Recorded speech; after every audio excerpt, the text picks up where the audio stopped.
progress. That's what I'm saying. I'm breaking my comfort zone crazy when I do this.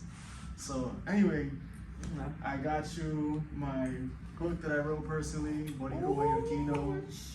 It's half English and Spanish, page for page, so you could like kind of learn how to speak and read English and Spanish at the same time. Nice, but these aren't the same stories. Like one page doesn't mean the other, does it? Like on one side is English and the other side Spanish. Oh, so it is the same thing. It is a translation. Side by side. Okay, cool. Oh, that's dope. That's dope. That's kind of what I want to do with my album. A lot of my album is like, it's like a, you know, like a skimmed down or acoustic version, and then there's another like synthesized version of the song. Yeah. I like your music though. Thank you. Yeah, it's very unique though.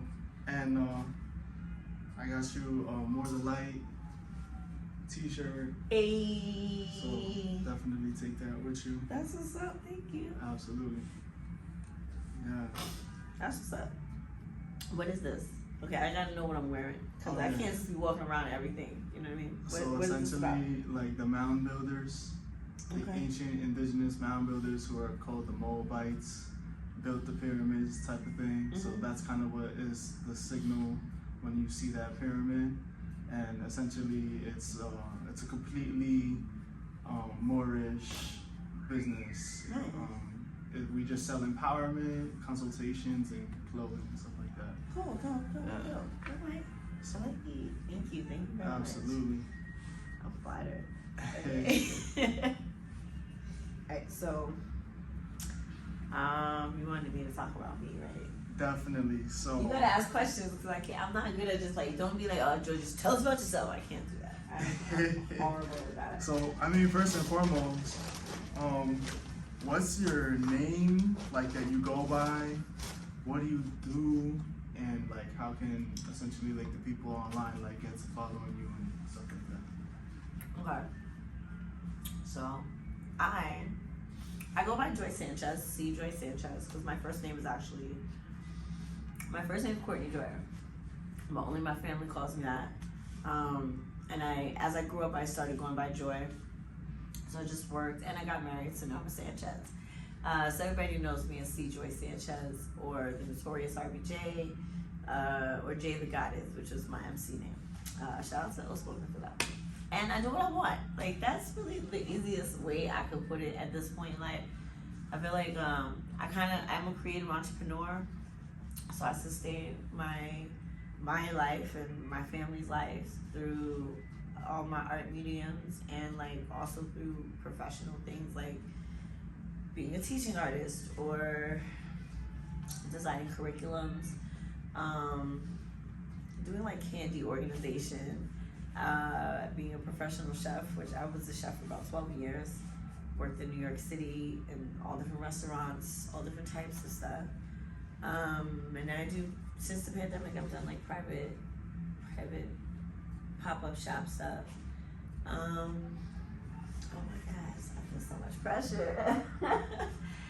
I'm a writer, I'm a poet, I'm a author, I'm a self-published author, but doesn't mean nothing. I produce shows, like showcases and events. I help people organize things. Very grateful for. Thank you. Because of the fact that you introduced me to so many like cool people at that event that we had on New Year's Day. So I really extend a hand to you and gratitude for that for sure. No doubt. Yeah. Thank you. That's really like, so okay, all these things that I do, I'm essentially an artist. I'm a creative entrepreneur. I make money.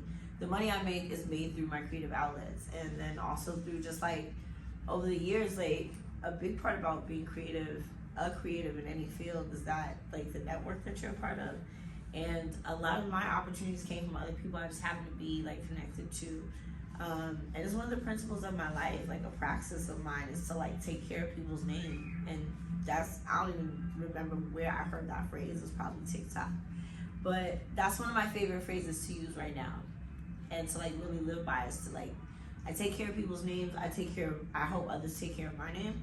And I've always personally been a bridge because I've always known different types of people in all different, like across economic backgrounds, across like employment backgrounds and areas, I've always known a broad range of people.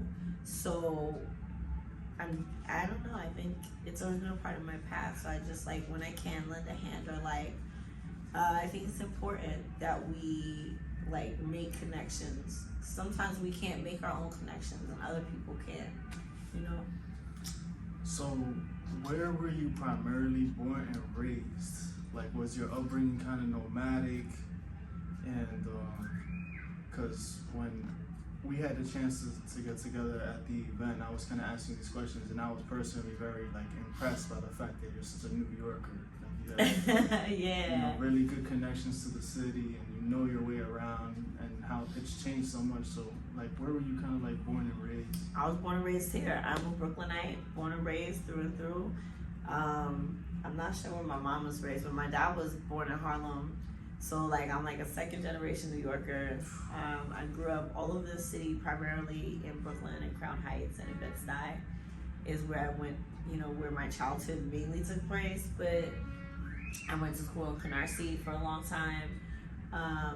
And then there was like teenage years were there was a lot of nomadic tendencies in my life. I'll say that. Like, I moved around, not a lot, but enough.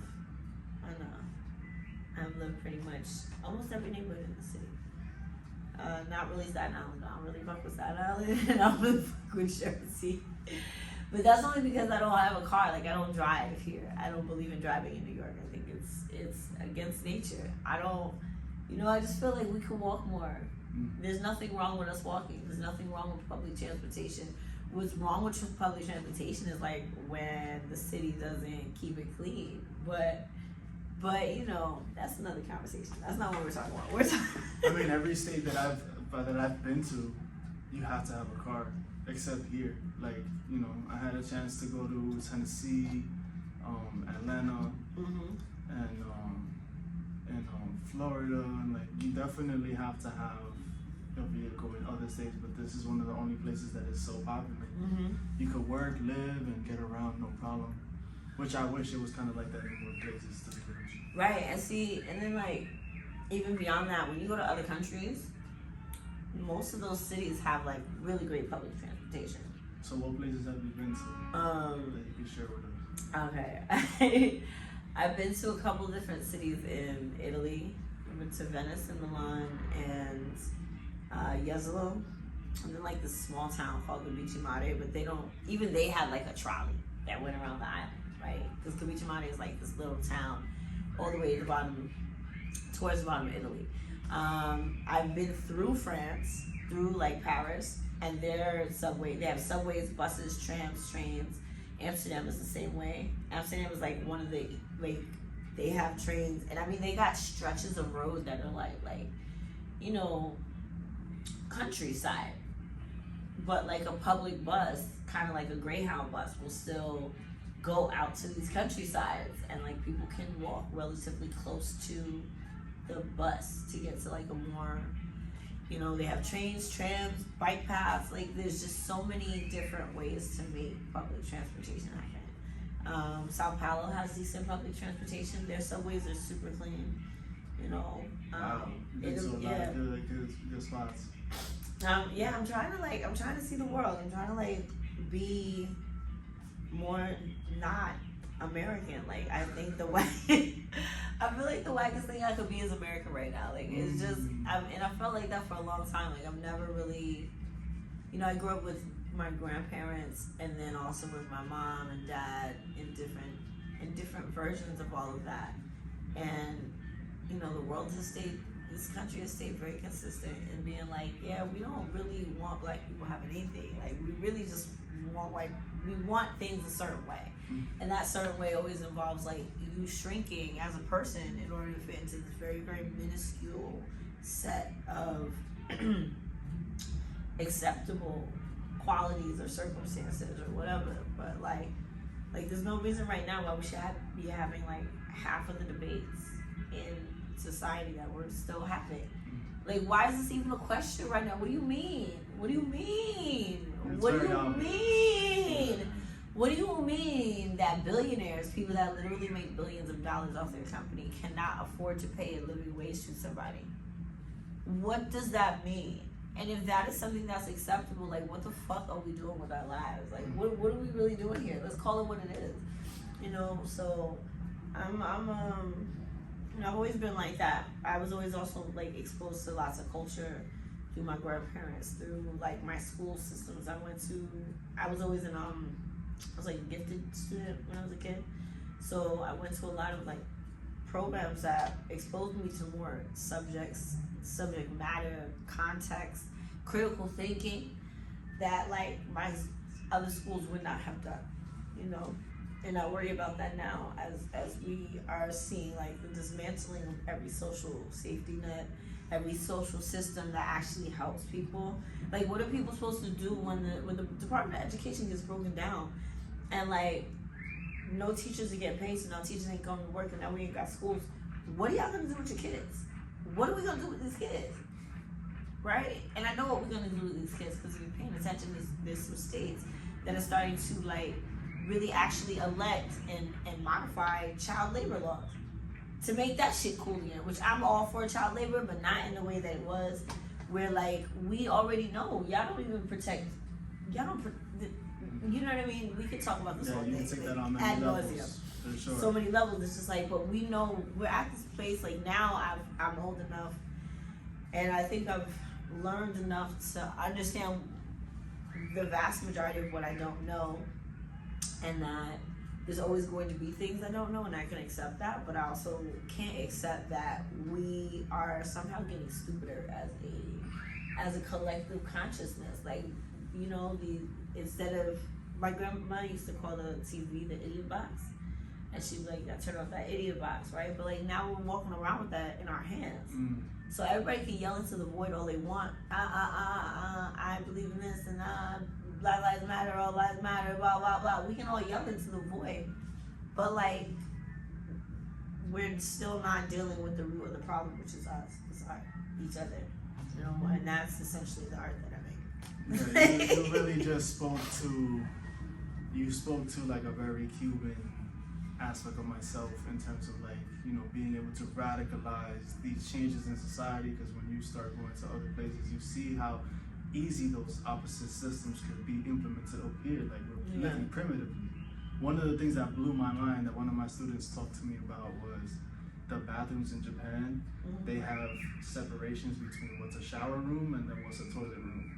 And just that in itself is just a minuscule aspect of society that like, that shit could be done here in New York. Like, why is so much that, yo, Japan, I can't wait to go to Japan. I really plan on taking my daughter for her 18th birthday, or like when she graduates high school, I want to take her to Japan, because she's like huge anime. She taught herself Japanese during the pandemic. Like, that's how it's like all by herself, right? So she be talking to herself. But I want to take her over there because there's so much stuff, Japan, Korea, like just that makes sense. That exists there, and you're like, why don't we do this here? You know, every time I go, so my mom is the one that lives in Amsterdam, and that's why I always go there. And every time I go, I'm on they have these cards, they're transit cards, right? Are kind of like Omni where you tap, and you put the money on the card. But what they do there is they charge you like 25 cents, something like 25 cents per mile. So like, to get from my mom's house to central Amsterdam might cost me $1, but to get from central Amsterdam to like someplace that's like 2 stops down, it'll cost me like 5 cents, right? It does this like kind of distance-based fare, which any computer system could do in the world. Very logical based shit. Like, it's just, there's so many things in the world that exist. Like you get frustrated and being like, oh, so we just don't give a fuck about us at all. Like, we hate it here. That's what America has proven to me over my time. Because like, I don't understand how a country that gave it, like, I learned so much from my teachers, and you know, God bless them. But to give us the ability to think critically and then and try to play in our face, that's a bold move. That's a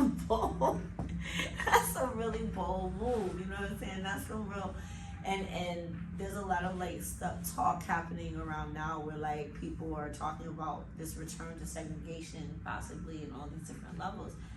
And I'm not saying I welcome it, but I think what we're about to find out is exactly how different we are now than we were then. Right? Because there's a lot of people that are worried about it and be like, oh, you know, white people, that means this, that, and third. And it's like, no, sweetheart. Like, we don't think in the same ways. I think that across the board, people are smart, but people are also very stupid. I think a person is smart, and I think people can be stupid. So, like, once we start start listening to Kendrick, turn the TVs off, like, go outside, talk to other people, you know, do things as individuals, because we've been forgetting the collective part, the individual part of that collective good, right? All of these social contracts that have been broken over time, it has to do with individual peoples too. Like, just, you know, why you gonna talk about your homie instead of talk to your homie? You know, but like, no, for a very long time, there's a culture that magnified bullies and magnified rumors and gossip, and like shit don't even have to be true for it to be all over the place, right? And then by the time authentication happens, shit's old. Like the correction never has as much coverage as the right. Yeah. We just watched Jay-Z with this, where Jay was like, yeah, it doesn't matter. Like, I'm gonna sue this lawyer because like, no matter, I get why he's suing a lawyer, because like, no matter what you do, the accusation is the thing that the accusation is the thing. That's actually a maxim. The correction or the exoneration is never as loud as the accusation. Yeah, that's a maxim in commerce. That's one of the maxims in terms of like, you know, an affidavit, an unrebutted affidavit stands, you know, until rebutted, and he who leaves the battlefield first loses. So it's a real thing that's actually practiced in commerce, and a lot of these motherfuckers take that shit really serious. Yeah. Wanted to ask you also, how far back in years can you trace your lineage, like your family lineage? How far back in years?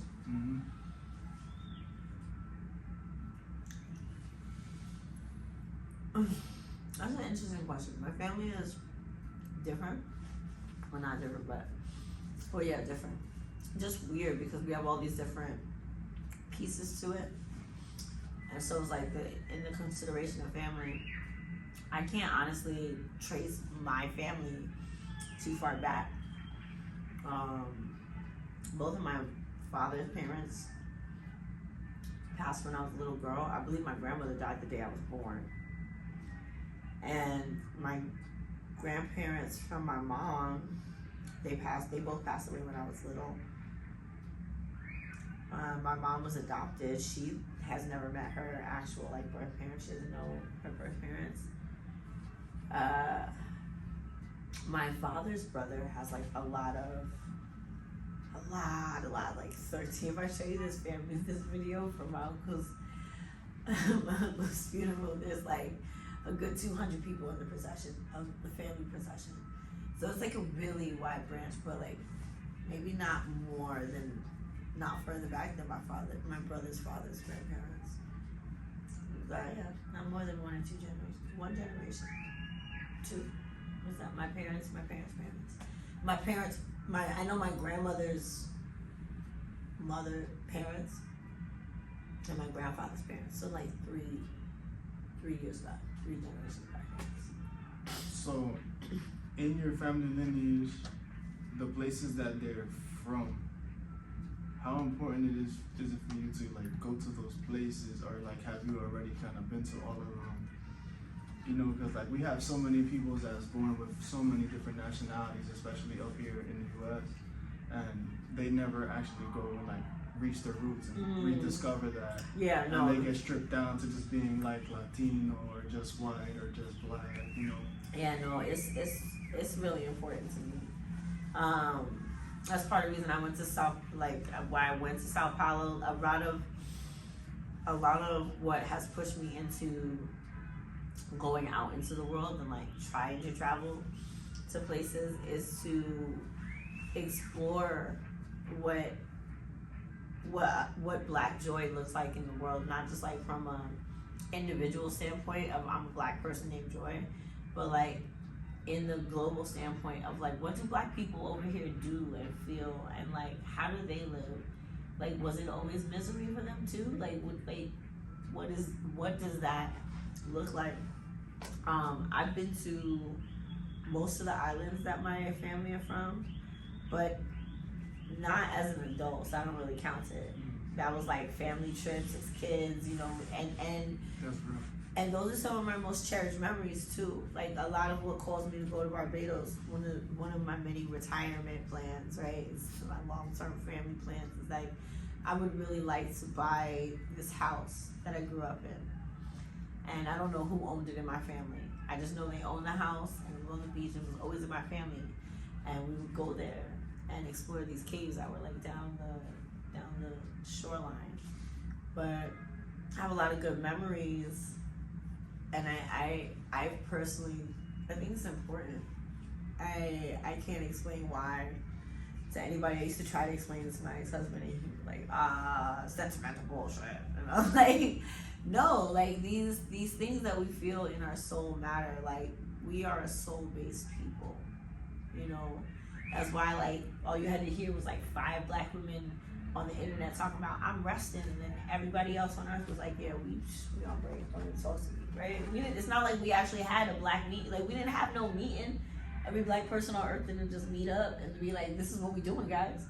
But like, there's a lot of things, and you'll see it in, you know, dancers and how they respond to a drum, or how the body responds to a drum, right? Or like how the body responds to a beat or a vibration. Like everything is vibrational. I'm very like based in science with my thinking, you know. And so knowing that vibrations are what creates different states of matter, you know, how solid something is depends on the rate of its vibration, the frequency of its vibration. Like, we know this stuff, right? But I forgot what the question was. Like how important it was for you, and I'll explain a little bit of how important it was for me when I went to Borikén. Being that my mom was Cuban, my dad was Boricua. When I actually went to the island, it like literally like gave me a hug. Like as soon as I got on the island, I had never felt the humidity. Just the air wrapped around you, and it kind of I just broke down. Like I couldn't even hold it. So I know what you're saying. Yeah, the first time I went to New Orleans, I felt like that. Wow. When I got off the plane in New Orleans, it just felt like my whole, like, there was a different feeling in the air. Brazil felt like that to me too. It felt like talking to God. Like, I'm just like, it was going to Sao Paulo. We went to this, friend of mine was doing a documentary about favelas out there. And we spent some time on this like island called Ihabela. And so, you know, it's like getting late, but we were still in the water. And like suddenly I realized I was floating. Like, I haven't floated since I was a kid. Like, I seriously, anytime I used to try to float, and I was a lifeguard, I would try to float and I would just like I could never float. But this was like the first time I was just so at peace and so even that like I knew without even thinking about it, I was floating. And then every time I tried, it just happened. It was good. It was easy. Crazy. I didn't have to maintain it. I didn't have to think about it. And let me see. I haven't been able to float since my dad died, I guess. Yeah, I haven't floated since then. That's the same thing for me in DR too. That's crazy because I don't really know how to swim like that, but I remember going to like Aguadilla in the beach and just floating and forgetting. I mean, I kind of drifted off from the shoreline further than I wanted to, but I never knew how to float until I was out there. So, wow, that's pretty amazing that we could share like such a common experience. Yeah, there's a piece that like, there's definitely a piece like that's there that I think is in everybody's homeland. Like, that's why the land is so important. And there's I keep saying I don't know why I've been talking about Africa all day. But I really have always said that if I ever went to Africa, like the only reason I don't go to any country in Africa, because I'm never coming back once I go. Like, not like anything bad is gonna happen, just like I'm gonna get there and I'm gonna feel so held. I know something in my soul is just going to feel so happy to be where it is. and like be like, I don't want any other energy than this. I gotta be here for the rest of my existence. Wow. You know, I just feel that. I think that this version of the world has really let us forget the technology, like the type of technology used to create human life is absolutely incredible. It's fucking incredible. It's just, I feel you're saying. You know what I'm saying? It's just fucking incredible, and it's like when you're in the right place, right? When you're in the right place, and you are in the right circumstances, and you are eating the things that like really nurture your body and actually let you get, you know, the minerals and the vitamins that let you power up and like get enough sunlight in your skin and like be supercharged. Man, listen, the clarity, this is why I love living in the Bronx, because I feel far enough away from everything where it's quiet. My hood is dumb quiet. It's very Mr. Rogers neighborhood, very calm, relaxed. I'm wearing cardigans and house slippers and shit, you know what I mean? Like, it's very relaxed, but like, I've just never felt more connected when I'm around people, because it's just like, I don't have, there's a clutter that's missing from my thoughts now. Where like, I'm not thinking about the million things that are happening out in New York City tonight. Like, now I'm just gonna go do these 1 to 5 things with purpose and intention. I'm purposely and intentionally putting my energy in these places. I'm purposely and intentionally bringing my best self, or like just being in love with this and being present for this, right? Doing work in this moment to get to the next moment, which hopefully is better than the last one. All right. If you could talk to the younger version of yourself with all the experience and the knowledge that you have, like right now, what is something that you would like kind of say to yourself? I would say, take your ass back in the house. Stop messing with these little boys, because it's all downhill. A baby is not as good as you think it is. It will not make him love you. It will not make you stay. I would tell her, go away for college. Go far the fuck away. Run further. You think you ran fast, like you did not run far enough. You need to go further, because you're brilliant. Like, if I knew how brilliant I was back then, I think, like, I'm not saying that I regret any of the choices I've made in life. I am very thankful for every choice I made with a good intention, even when I caused unintentional harm, when I didn't mean to harm people, but I did. So I'm grateful that I made it through those choices, but like, I wish I'd never had certain choices in the first place, and all of that could have been avoided if I just went away to college instead of staying here and trying to like, and not necessarily trying to do anything, but just doing the thing that I thought I was supposed to do, which was to take care of my family, to help my mom with the house, and, you know, go to work and go to school at the same time and be extra stressed and right? But that wasn't it. That wasn't what I was supposed to be doing, and I was busy like living in this role that's put on you, you know? So that's beautiful. What do you want to essentially be known for, like long into the future? What kind? Because this is gonna live immortally, you know, internet-wise. Like, what kind of legacy? I saw this funny ass video today with Mike Tyson. He was like, "Legacy don't mean nothing." Legacy don't mean nothing. Yeah, I've seen that. Mike only believe that because Mike's legacy is like beating people up and cannabis. You know what I mean? Like, that's what he leaves behind. Like, but let me think about this.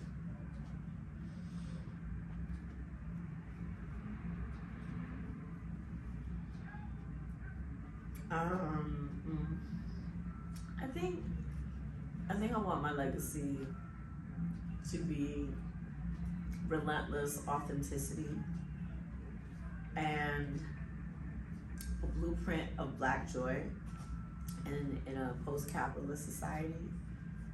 I want people to take away from anything that I share, like, their value in knowing that you are inherently valuable, and it's up to you to kind of like refine what that value is for yourself.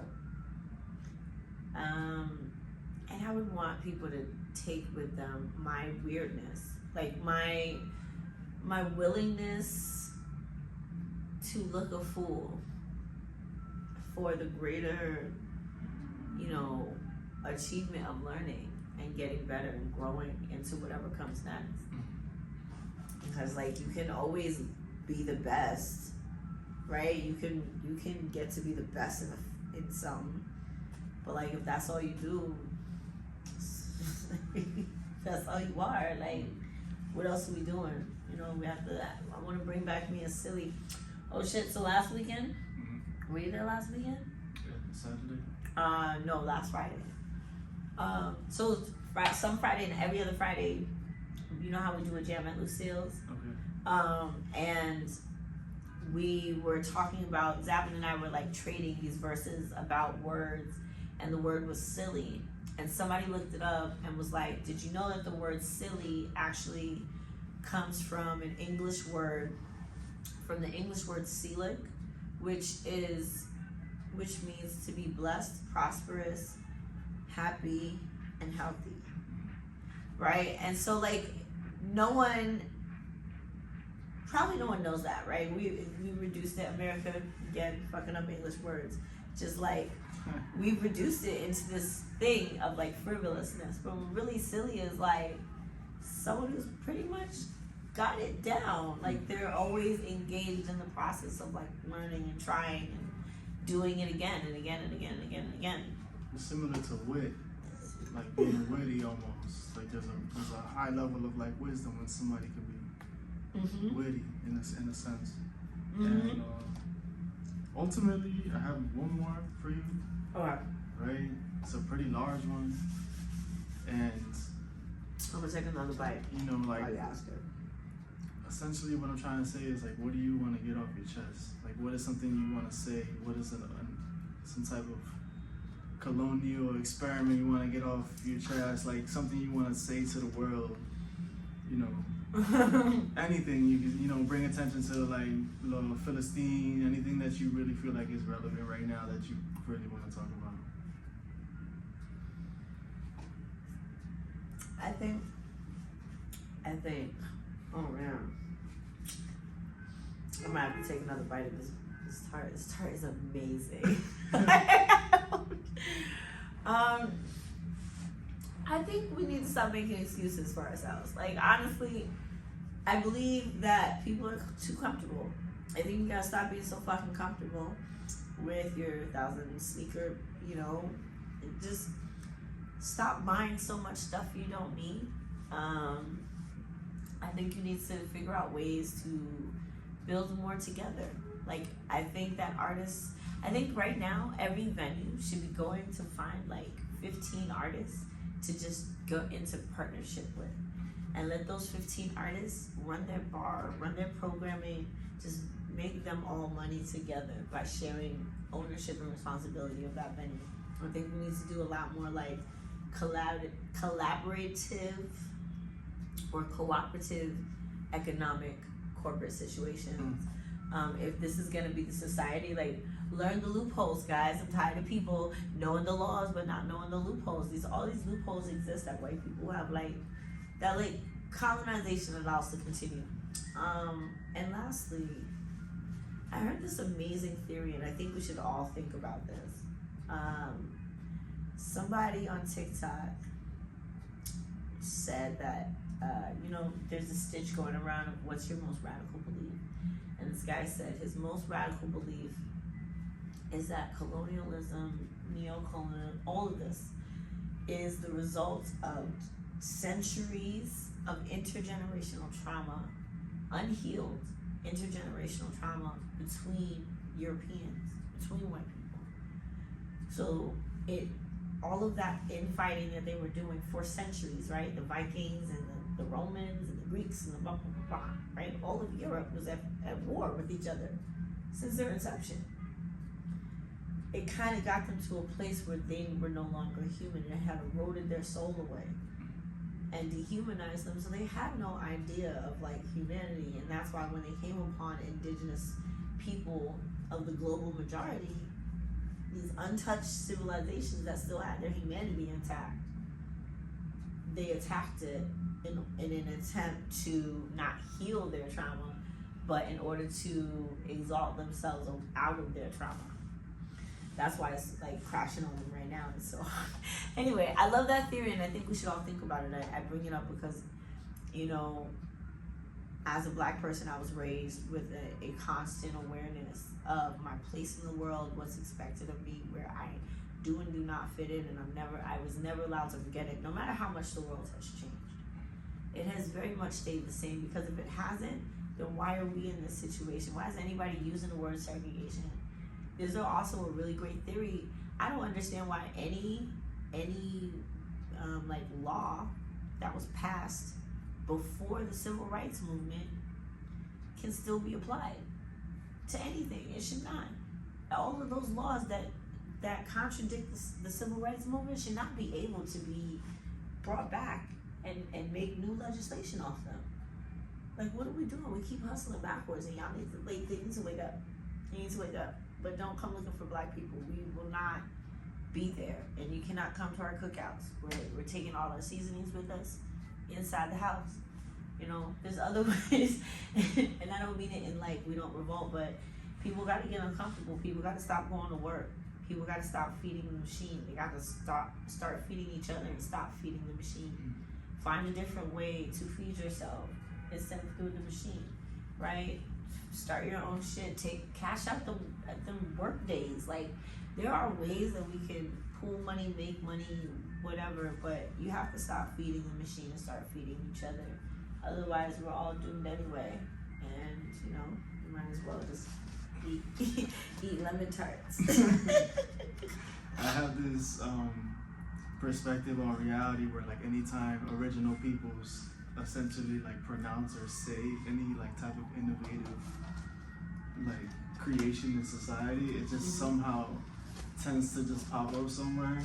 So hopefully what you said about the venues, you know, one day we can look back at this interview and be like, yeah, you know, this big ass corporation's doing it I now. hope so. Like, even on a scale, like what I'm doing right now is putting together like a collectively like a model of cooperative economic like label, arts label. So like it'll be a directory where everybody can work. You know, there's an accountant on staff. That's everybody's accountant, and that's his equity into his ownership stake for his ownership, right? Yeah. But then there's somebody else who's like, yeah, I don't want to do none of the work. Here's $20,000, right? But all of that equity, all of those investments are equal, right? But I think we're almost out of time. Just give me a second, bro. But yeah, I really appreciate you. That was amazing, and everything you had to share. Thank you. So, one more time, give me your tag. I'm Joy Sanchez, JoiSanchez, or TheNotoriousRBJ, TheNotoriousRBJ on every platform, like Venmo, Cash App, TikTok, Instagram. Definitely. Yeah, thank you so much.